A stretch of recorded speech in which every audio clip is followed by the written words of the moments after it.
अपने आप को जलाने का उदाहरण है ये, अपने आप को तबाह कर देने का उदाहरण है। कैसे अपने आप को जला दिया, कुछ नहीं। प्रकृति सिखाती है बहुत कुछ। हमारी आंखों के सामने बहुत कुछ हो रहा है, हमारी आंखों के सामने बहुत कुछ घटित हो रहा है, हम अनभिज्ञ हैं, हमको समझ ही नहीं आ रहा कि प्रकृति रोज सिखा रही है कि जलना तो पड़ेगा।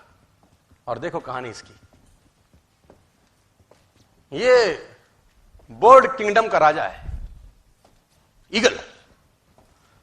प्रकृति रोज सिखाती है कि if you want to become eagle तो आपको जलना पड़ेगा। 70 साल औसतन उम्र होती है, 70 साल ईगल का उम्र होता है सर। लेकिन इसकी कहानी का ट्विस्ट क्या है, और वो ये है कि 40 साल जब ये हो जाता है तो इसकी जो चोंच है ये बेंड हो जाती है, आगे से सॉफ्ट हो जाती है, शिकार नहीं कर पाता। व्हेन ही रीच 40 इसकी चोंच बेंड हो जाती है, सॉफ्ट हो जाती है, शिकार कर करके शिकार नहीं कर पाता। इसके जो पंख हैं जिससे उड़ता है वो इतने भारी हो जाते हैं कि वो छाती से चिपक जाते हैं, इतने भारी हो जाते हैं कि छाती से चिपक जाते हैं, इसको उड़ने में तकलीफ होती है। इसके जो पैर हैं जिससे झपटा मारता है वो नाखून टेढ़े हो जाते हैं, कर करके 40 साल। अब इसके पास चॉइस है कि 40 साल के बाद मर जाए, क्योंकि उड़ सकता नहीं है, शिकार कर नहीं सकता, पंख भारी हो गए, उड़ना दिक्कत, शिकार पकड़ नहीं सकता क्योंकि पैर के नाखून खराब हो गए, और पकड़ भी ले तो चोंच से उसको मार नहीं सकता। अब इसके पास चॉइस है 40 साल में क्या वो मर जाए। लेकिन मैं आपको बताना चाहूंगा, प्रकृति सिखाती है कि ईगल ऐसा नहीं करता। 40 साल की उम्र में ईगल अपने एरिया की सबसे ऊंची चोटी पर चला जाता है, और जो चोंच है उसको सामने वाले पत्थर पे मारना चालू करता है।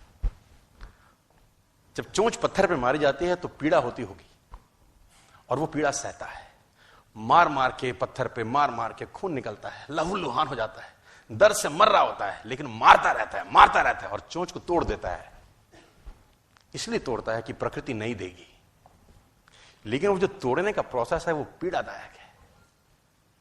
सेम कहानी है, जो पैर के नाखून रहते हैं उसको रगड़ता है शिला के ऊपर, रगड़ के तोड़ देता है उसको।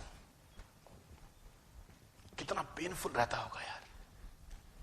लेकिन हर ईगल की जिंदगी में ऐसा दिन आता है 40 साल। जैसे ही चोंच निकलती है, कहानी यहां खत्म नहीं होती, नई चोंच आती है, फिर वो उस चोंच से अपने परों को तोड़ता है, अपने जिस्म से अपना ही पर उखाड़ता है, क्योंकि वो पर उसके उड़ने के लायक नहीं रहे। भयंकर पीड़ा होती होगी, भयंकर। लेकिन इस प्रोसेस से हर ईगल गुजरता है अपनी जिंदगी में सर। और 40 साल के इस प्रोसेस में 6 महीने के बाद वो एक नया ईगल होके 30 साल और जीता है, 30 साल और जीता है सर। तो आहुति तो देनी पड़ेगी। आज कल परसों चॉइस आपकी है। मैं फिर कहता हूं, आज कंफर्टेबल हो जाएंगे तो जिंदगी अनकंफर्टेबल होगी, आज अनकंफर्टेबल हो जाएंगे तो जिंदगी कंफर्टेबल होगी।